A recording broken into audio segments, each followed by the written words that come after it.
ये जो क्लासेज है आपकी सभी एसएससी के सभी जितने भी प्रीवियस क्वेश्चंस हैं हम शुरुआत से पढ़ेंगे। सिंप्लीफिकेशन के चैप्टर शुरुआत करते हैं, यानी कि पहला चैप्टर होगा इसमें मैथ में आपका, ये एक सिंप्लीफिकेशन का होगा जिसमें आपको बोला जाता है फाउंडेशन कोर्स। ये हमने आपके लिए एक फाउंडेशन कोर्स निकाला हुआ है,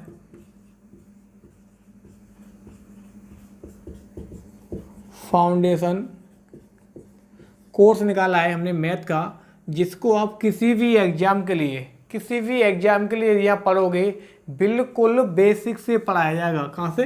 बिल्कुल बेसिक टू हाई लेवल,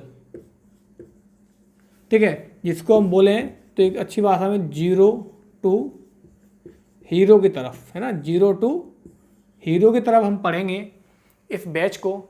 तो पूरा कोर्स कंप्लीट आपको फाउंडेशन कोर्स के नाम से ये निकाला है, जिसमें किसी भी एग्जाम के लिए आप पढ़ सकते हैं।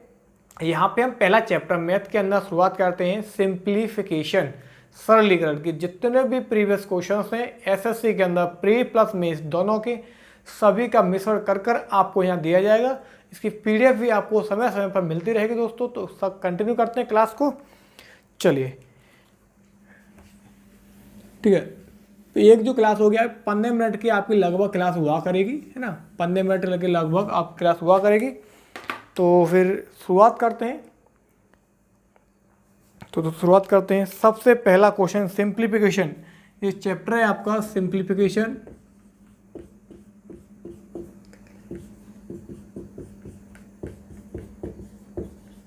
सबसे पहला चैप्टर लिया आपका बेसिक बात सिंप्लीफिकेशन, जिससे कि आपको कोई भी समस्या ना हो, ठीक है। पहला क्वेश्चन आपके डिस्प्ले के सामने दे रखा है, वो क्या दिया हुआ है 2401 1 2 3 4 का चतुर्थ मूल्य क्या होगा। क्या का चतुर्थ मूल्य क्या होगा, आपके डिस्प्ले के सामने क्वेश्चन दिया हुआ है। इसको हम पहला क्वेश्चन है ये सॉल्व करेंगे। चतुर्थ मूल्य का मतलब होता है 2 बार उसका रूट निकालना। कितना? 2 बार उसका रूट निकालना। बिल्कुल बेसिक से पढ़ेंगे। 2 बार इसका रूट कैसे निकालोगे, पहले इसका रूट निकालो इसका। अब देखो 2401 जो होता है वो किसका होता है ये बताओ। 24 जो एक जो होता है आपको पता है 50 का उसका कितना होता है 2500, एक इसका होता है 4900। तो इतना हो गया 49, यानी इसको हम लिख सकते हैं 49 इंटू 49, इसको 100 इंटू 100 लिख सकते हैं। बिल्कुल बेसिक से पढ़ेंगे। एक पेड़ आ गया 49 का, एक पेड़ आ गया 100 का। आप देखो एक उसके रूट से आ गया, ये तो उसका रूट आ गया एक, ये निकल गया। अब इसका भी इसको रूट निकालो, क्योंकि चतुर्थ मूल्य का मतलब होता है ये 2 बार आ गया, दूसरा मूल्य हो गया, फिर दूसरा मूल्य इसका निकालेंगे। कितना आएगा इसका 7, इसका 10। तो ऑप्शन आपको दिया हुआ है 70। कितना दिया है? ऑप्शन आपका दिया हुआ है 70। वो हम बता देते हैं आपको ऑप्शन कौन सा दिया हुआ है। ऑप्शन नंबर आपका डी वाला ऑप्शन। क्लियर है ना? ठीक है। नेक्स्ट क्वेश्चन आपके डिस्प्ले के सामने दिया हुआ है, आप देख सकते हैं। नेक्स्ट क्वेश्चन आपके डिस्प्ले के सामने दिया हुआ है, जिसे आप अच्छी तरह देख सकते हैं। और फिर चलते हैं क्वेश्चन नंबर 2 की तरफ। ठीक है, क्वेश्चन नंबर 2 की तरफ चलते हैं। क्या दिया हुआ है, यदि 3 की पावर n दिया हुआ है और देते हैं अब 27। ठीक है, अब करना क्या होगा, देखो यहाँ पे क्यूब रूट है, ये कितना है, ये क्यूब रूट है ना, हाँ ये दिया हुआ है क्यूब रूट। अब करेंगे क्या, दोनों तरफ इसका क्यूब कर देंगे, तो क्या होगा, इससे कट जाएगा ये। तो 3 की पावर n बराबर 27 की पावर 3 बचेगा, ये बचेगा ना। अब समझेंगे प्यार से। तो करना क्या होगा, ये पावर कितनी है, सॉरी ये बेस कितना है 3, तो इसको ही बेस बनाओ। इस 27 को आप क्या लिख सकते हो, 3 इंटू 3 इंटू 3 की पावर 3, तो पहले से ही है, कर सकते हो ना। तो 3 की पावर 3 कैसे लिखोगे इसे, 3 की पावर 3 इंटू 3 की पावर 3 इंटू 3 की पावर 3। ठीक है, कितना हो गया, 3 6 9, तो 3 की पावर कितना हो गया, 9 हो गया, 3 की पावर 9। अब ऑप्शन चेक करते हैं किस रूप में इसके ऑप्शंस हमारे पास दिए हुए हैं। 9 6 1 3 सिंपल दे रखे हैं, तो कंपेयर करेंगे, इससे हट जाएगा तो n की वैल्यू क्या हो जाएगी, 9 हो जाएगी। क्या पूछी थी तुम्हें, n की वैल्यू पूछी थी, जिसका आंसर निकल कर आएगा 2। सिंपल सा क्वेश्चन पढ़ेंगे आराम से, एक अच्छे लेवल तक क्वेश्चन जाएंगे। प्री प्लस मेंस दोनों टाइप के क्वेश्चन कराएंगे आपको, ठीक है ना। चलिए तीसरा क्वेश्चन आपके डिस्प्ले के सामने दे रखा होगा, आप उससे पढ़ सकते हैं। ठीक है, तीसरा क्वेश्चन आपके डिस्प्ले के सामने दे रखा होगा, जिसको आप भली भांति देख सकते हैं। कोई भी दिक्कत आए कमेंट करो, आप लोग कमेंट समझा जाएगा। अब तीसरा क्वेश्चन देखते हैं, क्या दिया हुआ है, find the sum of, display सामने क्वेश्चन दिया हुआ है, आप लोग देख सकते हैं, n + 1 + 1 - 2 upon n + 1, 1 - 3 upon n + 1, और आगे दिया हुआ है इसी प्रकार से क्वेश्चन देख लिया होगा आपने, और 1 - n अपॉन n + 1। अब दोस्त देखेंगे, ठीक है दोस्त, अब देखेंगे क्या दिया हुआ है क्वेश्चन के अंदर। तो हम एक चीज़ समझेंगे, यदि हम इनका सबका ब्रैकेट ओपन कर दें, देखो एक चीज़ आपको मैं समझना चाह रहा हूँ, वो समझो इधर, देखो हट गया ब्रैकेट, ये तो है, ठीक है। अब देखो एक जो जा रहा है वो कहाँ तक जा रहा है आपका, 1 1 1 कहाँ तक जा रहा है, n तक जा रहा है। यहाँ पे क्या, एक बार मैं संख्या चेक कर लेता हूँ, ये दिया हुआ है तो n तक जा रहा है, यानी इस वाले पार्ट की वैल्यू 1 1 1 कहाँ तक जाएगा, n तक जाएगा। तो इसको मैं n लिख सकता हूँ, n लिख सकता हूँ ना। अब माइनस, और ये वाला सब में क्या होगा, और देखो क्या बचा, माइनस ये वाला पार्ट बचा, कौन सा वाला, ये वाला, ये तो बचेगा, और यहाँ पे बचा हमारा ये वाला। तो क्या होगा, एक चीज़ समझो, इसको हम यहाँ लिख लेते हैं एक बार, सब में माइनस कॉमन ले देते हैं। माइनस कॉमन लिया तो अब देखो माइनस कॉमन लेने पर क्या बचेगा यहाँ पे हमारे पास, 1 अपॉन n + 1, शॉर्ट नहीं करते थोड़ा सा, फिर आपको समझा देते हैं, फिर शॉर्ट कर लेंगे अभी, plus 3 upon n + 1, n upon n + 1। अब एक चीज़ ये समझो, n माइनस इसके सब लेंगे, n + 1 हो जाएगा। अब ये कहाँ तक जा रहा है, 1 2 3 प्लस n तक जा रहा है। अब आपको पता है n पदों का योगफल क्या होता है, 1 2 3 कहाँ तक जा रहा है, n तक। तो पदों का योगफल निकालोगे, ऐड निकालोगे, कितना आएगा, n + 1 अपॉन 2 होता है। तो जितना भी इतना सेक्शन दिया हुआ है उसकी यहाँ पे हम ये लिख सकते हैं ना। तो ठीक है, तो n माइनस इसकी अब लिख दे n + 1 अपॉन 2, और पहले से हमारे पास n + 1 है, इससे ये कट गया, ठीक, क्या बचा हमारे पास, n - n अपॉन 2 बचा। अब करेंगे क्या, अब ऑप्शन चेक करते हैं, इसके ऑप्शन चेक करते हैं कि ऑप्शंस किस रूप में दिए हुए हैं। अच्छा ऑप्शन दिए हुए हैं इस रूप में, तो करेंगे क्या, इसमें से 2 × 1 = 2, तो 2n - n अपॉन 2 कितना बचा, n अपॉन 2, जो कि आपका आंसर होगा। ऑप्शंस नंबर आपका बी वाला दिया हुआ है, कितना दिया है, बी वाला आपका ऑप्शंस दिया हुआ है। तो इसी प्रकार से पढ़ सकते हैं क्वेश्चन। अब नेक्स्ट वाला क्वेश्चन देखते हैं, ठीक है, बिल्कुल बेसिक से पढ़ें। किसी को भी समस्या है तो कमेंट बॉक्स में कमेंट करें, उसको आपको रिप्लाई किया जाएगा, कुछ ही समय में उसको रिप्लाई कर दिया जाएगा, ठीक है ना। ऐसा नहीं किसी का रिप्लाई नहीं किया जाए, कोई भी समस्या हो कैसी भी, या फिर आपको किसी टॉपिक पर अलग से वीडियो बनवाना है जो आपका टॉपिक वीक हो, तो आप लोग कमेंट कर सकते हैं, उस टॉपिक पर हम आपको वीडियो बनाकर प्रोवाइड करवा देंगे। अब देखो भाई क्वेश्चन नंबर 4 देखते हैं, आपको डिस्प्ले के सामने दे रखा है 3 + √8, यही दिया हुआ है आपकी डिस्प्ले के सामने, 3 - √8 -6 + 4 √2, इसका हमें मान निकालना है। तो करना क्या होगा साथियों, देखो कि ये दिया हुआ है 3 + √8। अब एक चीज़ समझाएं, इस वाले पार्ट को यहाँ पे समझाता हूँ आपको मैं, इस 3 को मैं ले सकता हूँ 9, और ये दिया हुआ 8। जब कभी दोनों संख्या अंडर के अंदर हो और डिफरेंट कितना है आपका, डिफरेंट है आपका 1, उतनी संख्या यहाँ लिखी हो, क्या, दोनों संख्या अंडर के अंदर हो और दोनों संख्याओं के बीच में डिफरेंट जितना एक यहाँ पे है उतना ही डिफरेंट यहाँ पे हो। यहाँ पे मान लो 2 डिफरेंट है, 2 यहाँ पे हो, मतलब कि ये जो संख्या है वो इस संख्या के बराबर हो, तो इस संख्याओं को हम इसका साइन चेंज कर कर लिख देते हैं, बस और कुछ नहीं करना होता।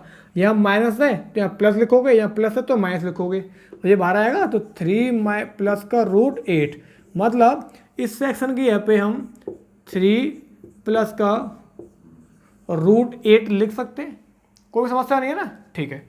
अब इसे हम रफ कर देते हैं और फिर हम आगे चलते हैं क्वेश्चन की तरफ। ये दिया हुआ हमारे पास 6 माइनस 4√2 दिया हुआ है। अब देखते हैं, ये 3 और 3 6 हो गया, ये 2√2 हो जाएगा, प्लस 2√2 हो जाएगा, -6 और आपका 4√2। अब देखो इस 6 से ये 6 कट गया, 2√2 2√2 4√2 माइनस 4√2, इससे कट जाएगा, यानी आपका जो आंसर है वो 0 निकल कर आएगा। कितना आएगा? 0 आपका आंसर निकल कर आएगा। इस प्रकार से आप आंसर निकाल सकते हो। अब क्वेश्चन नंबर 5 की ओर हम बढ़ते हैं कि नेक्स्ट क्वेश्चन क्या है। अच्छा क्वेश्चन है, सभी क्वेश्चन आपके एसएससी प्री प्लस मेंस में आए हुए हैं। वो आप जानते हो, प्री प्लस मेंस में क्वेश्चन आए हुए बहुत ज़्यादा मोस्ट इंपोर्टेंट क्वेश्चन होते हैं और बिल्कुल आपका बेसिक से करवाया जा रहा है क्वेश्चन, है ना। आप क्वेश्चन नंबर 5 देखते हैं। आपके डिस्प्ले के सामने क्वेश्चन दिया हुआ आप देख सकते हैं, और क्या दिया हुआ है 3√2 और उसके बाद √3 प्लस का √6 माइनस 4√3 √6 प्लस का √2 प्लस का √6 बटे √3 प्लस का √2। अब देखो भाई दोस्तों कि क्या करना है इस क्वेश्चन के अंदर, हमें क्या करना है वो देखो इधर। अब देखो वैसे समझाया था इन दोनों के बीच में कितना अंतर है, 3 का है, 3 यहाँ पे दिया हुआ, मतलब इस संख्या को आप माइनस में लिख सकते हो। पहला तो ये बड़ी संख्या पहले आती है, इसको हम रिवर्स कर दें, इसको रिवर्स कर देंगे तो कितना हो जाएगा √6 प्लस का √3, ये था ना, कितना डिफरेंस 3 का है, 3 यहाँ पे है, तो मतलब इस संख्या को माइनस के साथ लिख सकते हैं और जो संख्या होती है वो हट जाती है, ये अंतर 3 है ना यहाँ पे, इससे हट जाती है, तो ऐसा हम लिख सकते हैं, ठीक है। माइनस कितना अंतर है, 4 का है, 4 यहाँ पे है, तो इस संख्या को हम माइनस के साथ इस प्रकार से लिख सकते हैं, ठीक है। अब कितना अंतर दिया हुआ है, 1 दिया हुआ है, यहाँ भी 1 है, तो क्या लिख सकते हो, √6 दिया हुआ है, इस वाले पार्ट को आप माइनस के साथ लिख सकते हो। इस प्रकार से कुछ पार्ट शॉर्ट हो जाता है। अब कितना हो गया, √12 √6 √18 प्लस √6 प्लस √18 माइनस √12 हो गया। अब √12 प्लस का ये माइनस का है, इससे ये कट जाएगा, ये माइनस का ये प्लस का, ये माइनस का ये प्लस का है, यानी आपका जो आंसर आएगा वो क्या आएगा, 0 निकल कर आएगा। क्या आएगा, 0 आपका आंसर निकल कर आएगा, ठीक है। अब आगे चलते हैं क्वेश्चन की तरफ। चलिए आगे वाला क्वेश्चन देखते हैं। जब 5 क्वेश्चन हो गए इस चैप्टर में, ठीक है। आपको वीडियो जो मिलेगा आपको वो शॉर्ट मिलेगा, है ना, शॉर्ट वीडियो मिलेगा, जिससे कि आप बोर ना हो बिल्कुल भी पढ़ने में, है ना, बिल्कुल भी आप बोर ना हो। इस प्रकार से आपको वीडियो मिलते रहेंगे शॉर्ट वाले। तो बोला गया 33 माइनस का 4√35 का वर्गमूल ज्ञात करो। का वर्गमूल मतलब क्या होता है, इस प्रकार से वर्गमूल ज्ञात करो। अब वर्गमूल निकालने की विधि क्या होती है, जो संख्या यहाँ होती है, ऐसे रियल में क्या होता है पार्ट, पता है, यहाँ पे होता है ओनली 2, क्या होता है, ओनली 4 नहीं 2 होता है, और 2 होगा तो अंदर पहुँचाएंगे, कैसे होता है, a² plus b² plus 2ab, मतलब ये वाला 2 होता है यहाँ पे, है ना, ये वाला 2 होता है। तो कैसे आएगा, तो यहाँ पे आप लिख सकते हो 33 माइनस, इसको क्या करेंगे, 2 × 2 करेंगे, और 2 को मैं √4 कर सकता हूँ ना। अब इस 4 को इससे मल्टीप्लाई करेंगे √35 से, तो 35 कितना होता है, 140, तो इतना हो जाएगा। तो मैं लिख सकता हूँ 2√140। अब करेंगे क्या, अब हमें करना क्या है, अब समझो इधर।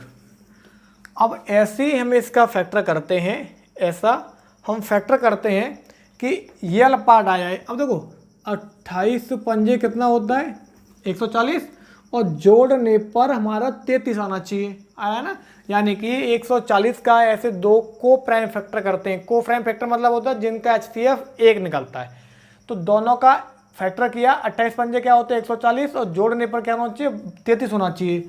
तो करते क्या, ये जो फैक्टर आते हैं इन्हीं संख्याओं को हम अंडर रूट के अंदर लिख देते हैं। जो साइन यहाँ पे होता है वो साइन लगाते हैं, ऐसे आप लिख सकते हो। इसमें क्या होगा, बाहर निकल सकती है, क्योंकि इस वाले 28 को आप अंडर रूट 28 को आप क्या लिख सकते हो 4 × 7, इसमें 2 बाहर आ जाएगा, तो 2 अंडर रूट 7 माइनस का 5, ये आपका आंसर आ गया। अब देखते हैं ऑप्शंस किस रूप में दिए हैं। प्लस माइनस में दे सकता है वो, हाँ जी बिल्कुल दिया है। तो प्लस माइनस का 2 अंडर रूट 7 माइनस का 5, ऑप्शन नंबर आपका डी है ना। ऑप्शन नंबर क्या है, बाई ऑप्शन, और सॉरी ऑप्शन की बात करें, ऑप्शन आपका क्या होगा, डी वाला ऑप्शन हो जाएगा ये। तो ये आपकी इस क्लास में आपके 6 क्वेश्चन हमने करवाए। इस क्लास में हमने आपके 6 क्वेश्चन करवाए हैं, और इसी प्रकार से एक क्लास में आपके 6 से 8 क्वेश्चन हम देते रहेंगे। लगभग वीडियो 15 मिनट का हो जाएगा, जिससे कि आपको कोई भी समस्या नहीं होगी। तो उम्मीद करता हूँ सभी दोस्तों से कि ये जो क्लास है आपकी बहुत ज़्यादा पसंद आई होगी। तो सभी बच्चे शुरुआत से अंत तक इस वीडियो को देखा करो। ये वो क्वेश्चंस हैं जो एसएससी सीजीएल प्लस मेंस में आपके क्वेश्चंस आए हुए हैं, और जिनका आपको आने वाले एग्जाम में, आने वाले प्रतियोगी एग्जाम में बहुत ज़्यादा अच्छा फ़ायदा मिलेगा। तो बस हम आपसे यही अपेक्षा करते हैं कि आप सभी दोस्त हमारे साथ बने रहेंगे। तो इस प्रकार कंटेंट आप लोगों के साथ और मिलकर हम लाते रहेंगे। तो उम्मीद करता हूँ ये जो क्लास है आपकी बहुत ज़्यादा पसंद आई होगी। यदि ये पसंद आई तो वीडियो को लाइक करो, और जो भी दोस्त हमारे चैनल पर नए हैं प्लीज़ सब्सक्राइब करो चैनल को, और बेल आइकन प्रेस करो, जिससे हमारे चैनल में नोटिफिकेशन आप तक पहुँचता रहेगा। ठीक है दोस्तों, फिर मिलते हैं आपसे नेक्स्ट वीडियो में, आपको नेक्स्ट क्लास में आपके एकदम शानदार तरीके से। ठीक है, थैंक यू।